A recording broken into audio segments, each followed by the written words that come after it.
M Shri പദ്ധതിയിൽ നിന്നും സംസ്ഥാന സർക്കാർ പിന്മാറണമെന്ന് ആവശ്യപ്പെട്ടുകൊണ്ട് CPI വൈക്കം മണ്ഡലം കമ്മിറ്റിയുടെ നേതൃത്വത്തിൽ പ്രതിഷേധ മാർച്ച് സംഘടിപ്പിച്ചു.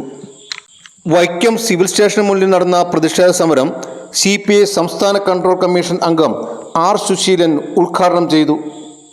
കേരളത്തിൻ്റെ വിദ്യാഭ്യാസ മേഖലയെ കാവ്യവൽക്കരിക്കാൻ ലക്ഷ്യമിട്ടുള്ള PM ശ്രീ പദ്ധതിയിൽ നിന്നും സംസ്ഥാന സർക്കാർ പിന്മാറണമെന്ന് ആവശ്യപ്പെട്ടുകൊണ്ട് സംസ്ഥാന വ്യാപകമായി നടക്കുന്ന പ്രക്ഷോഭത്തിൻ്റെ ഭാഗമായി CPI വൈക്കം മണ്ഡലം കമ്മിറ്റിയുടെ നേതൃത്വത്തിൽ വൈക്കം താലൂക്ക് ഓഫീസിലേക്ക് പ്രതിഷേധ മാർച്ച് സംഘടിപ്പിച്ചു.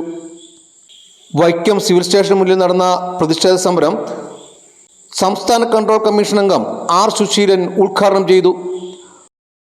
ദിവസങ്ങളോളം ചാനൽ ചർച്ചയ്ക്ക് വിഷയമായ ഒരു കാര്യമാണ്. CPIയും CPIയുടെ സംസ്ഥാന സെക്രട്ടറിയായ സഖാവ് ബിനോയ് വിശ്വവും ഒരുപാട് തെറി കേൾക്കേണ്ടി വന്ന ഒരു കാര്യവുമാണ് ഈ PMC എന്ന് പറയുന്നത്. പ്രൈം മിനിസ്റ്റേഴ്സ് റൈറ്റിംഗ് ഇന്ത്യ എന്ന് പറയുന്നതിൻ്റെ ചുരുക്കമാണ് ഈ PMC. ഇത് 2022 ഇന്ത്യ രാജ്യത്ത് നടപ്പിലാക്കാൻ തീരുമാനമെടുക്കപ്പെട്ടു.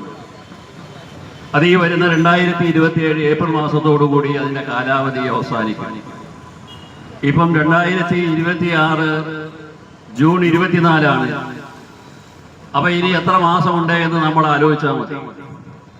26 അവസാനിക്കാൻ 6 മാസവും അത് കഴിഞ്ഞാൽ പിന്നെ 4 മാസവും.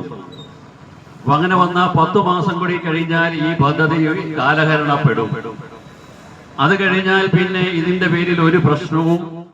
മണ്ഡലം സെക്രട്ടറി MD ബാബുരാജ് യോഗത്തിന് അധ്യക്ഷത വഹിച്ചു. കേന്ദ്ര ഗവൺമെന്റ് NEP നടപ്പിലാക്കുന്ന സന്ദർഭത്തിൽ തന്നെ രാജ്യത്തിന്റെ വിദ്യാഭ്യാസ നയത്തിൽ ചരിത്ര വസ്തുതകളെ നിഷേധിച്ചുകൊണ്ട് തങ്ങൾക്ക് ഇഷ്ടമുള്ള തരത്തിൽ ചരിത്രത്തെ വ്യാഖ്യാനിക്കുന്നതിനും അത്തരത്തിൽ പുതിയൊരു ചരിത്രം ഉണ്ടാക്കുന്നതിനുമുള്ള ശാസ്ത്ര സത്യങ്ങളെയും നിഷേധിച്ചുകൊണ്ട് യുക്തിചിന്തയെ നിരാകരിക്കുന്ന രീതിയിലുള്ള പാഠ്യപദ്ധതികൾ ഉൾപ്പെടുത്തുവാനും അതുപോലെ പല ചരിത്ര വസ്തുതകൾ, അതായത് മുഗൾ ഭരണമൊന്നും രാജ്യത്ത് ആവശ്യമില്ലാത്തതായിരുന്നു, അതിന് നേതൃത്വം കൊടുത്തത് തങ്ങൾക്ക് ഇഷ്ടമല്ലാത്തത് കൊണ്ട് വേണ്ട എന്ന് തീരുമാനിക്കുന്ന ഒരു നയസമീപനമാണ്. അതിനെയാണ് CPI എതിർക്കുന്നത്.